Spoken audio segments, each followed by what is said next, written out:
Dako na po tayo doon sa paksa natin, mga kapatid. Part po ito nung paksa natin na iglesyang spiritual. Meron akong isang nakita na comment, nagdi-disagree siya doon sa hindi spiritual yung iglesia, kailangan may physical. Alam niyo, mga kapatid, wala akong tutol doon sa sinabi. Tama yung mga sinasabi, mga sinite na talata. Meron talagang physical na iglesia. Pero, ito po ang malinaw na katotohanan. Totoo yung may physical na iglesia sa panahon ng mga apostol. Ngayon, saan nakuha ng lahat na, lalahatin na po natin, lahat ng mga relihiyon na ngayon, kasama na MCG ICARES, saan nila nakuha yung kanilang kahalalan, yung kanilang karapatan para magtayo ng iglesia at i-link nila ang sarili nila sa nasa Biblia? Sino?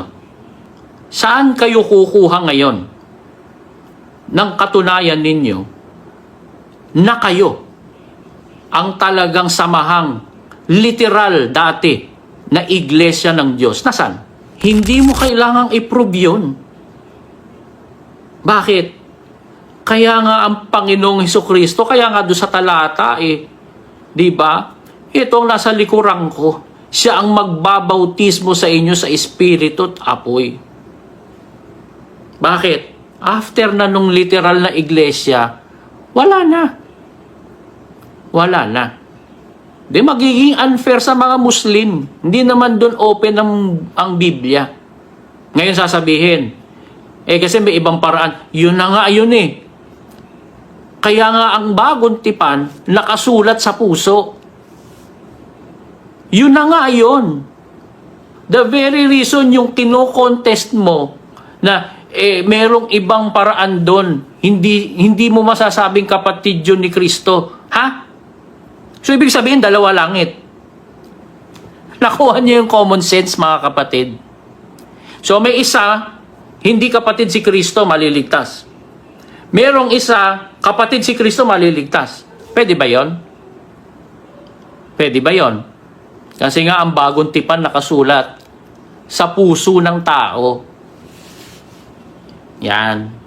Etong isa, part po ito nung paksa natin. Ang tanong po kasi, actually kasama naman ito, pero basahin ko yung para mas maganda po yung natin, pagtatalakayan. At alam ko, relate din kayo dito. May isang kapatid, sabi niya, Brad, good PM po. Kasi dapat may iba pa akong itatakel, pero inuna ko na ito. Brad, good PM po. Magtanong po sana ako tungkol sa nabanggit nyo kahapon sa live. Yung iglesia na nag-abulo yan, sabi nyo po, hindi siya totoo. Paano po yung nakalagay sa talata na ang pag-aabuloy ay huwag ninyong kalimutan? O yan. Ang ganda ng tanong niya. Dapat hindi pa yan Pero nangako kasi ako doon sa kapatid. Sabi ko, ang ganda po ng tanong niyo. Sabi ko, sige po, uunahin na po natin yan. Sabi ko. Basahin po natin yon, mga kapatid. Yung Hebreo 13:16. Yan yung tinatanong po niya So, lundag po tayo doon.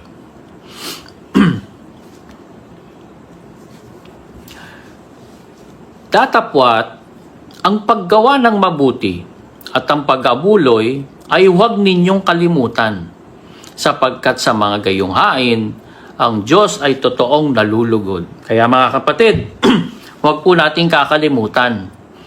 Sa paggawa po natin ng mabuti, ay may kalakip pong pag-aabuloy. Kaya, huwag po natin pababayaan, mga kapatid. Utos po yan ng Diyos na mag-abuloy. Utos po ba, mga kapatid? Utos po. Malinaw, nasa talata Kaya, nagpapasok ngayon. Paano nga naman yung spiritual na iglesia? May abulo yan. May abulo yan. Paano ngayon?